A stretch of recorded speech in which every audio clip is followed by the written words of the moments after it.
মানুষের আমাদের প্রতি আস্থা এসছে, বিশ্বাস এসছে, আমরা কাজ করতে পারি। গত এই 5 বছর আমি ছিলাম এবং সেই সময় আমরা আমার কনস্টিটিউয়েন্সিতে কিভাবে রেলের ডেভেলপমেন্ট হয়েছে, রেলের স্টপেজ হয়েছে, সেগুলো মানুষ দেখেছেন, সেই জন্য তাদের ডিমান্ডটা বেড়ে গেছে।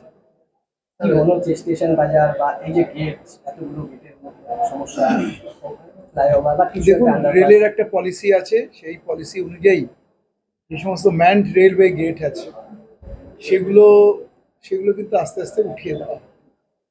এবং ন্যাচারালি সেক্ষেত্রে যদি উঠিয়ে দেওয়া হয়, আমাদের রাস্তাটাকে তো বন্ধ করা যাবে না, রাস্তা তো থাকবেই।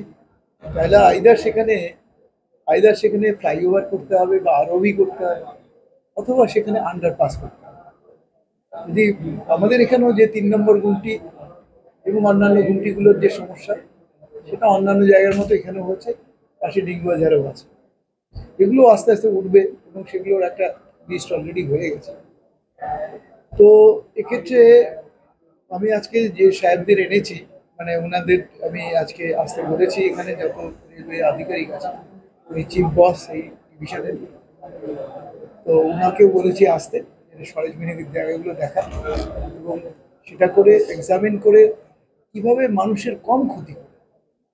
যে সমস্ত মানুষ ধরুন দোকান করে আছে, যারা ব্যবসা করে খাচ্ছে, তাদেরও এভিকশনটা যাতে কম হয়, অথচ আমাদের ডেভেলপমেন্টের কাজটা যাতে ঠিক থাকে, এটার জন্যই কিন্তু তাদেরকে নিয়ে এসে, এবং তারা এক গ্রুপ অফ অফিসার্স তো আছেন, ডিআরএম এডিআরএম সাহেব আছেন, ইঞ্জিনিয়ার সব আছেন, ইঞ্জিনিয়ার এখন পুলিশ, মানে ওনাদের রেলওয়ে পুলিশ এসিপি উনিও আছেন, কমিশনার, অ্যাসিস্ট্যান্ট কমিশনার পুলিশ, এছাড়াও আরও আধিকারিকরা আছেন।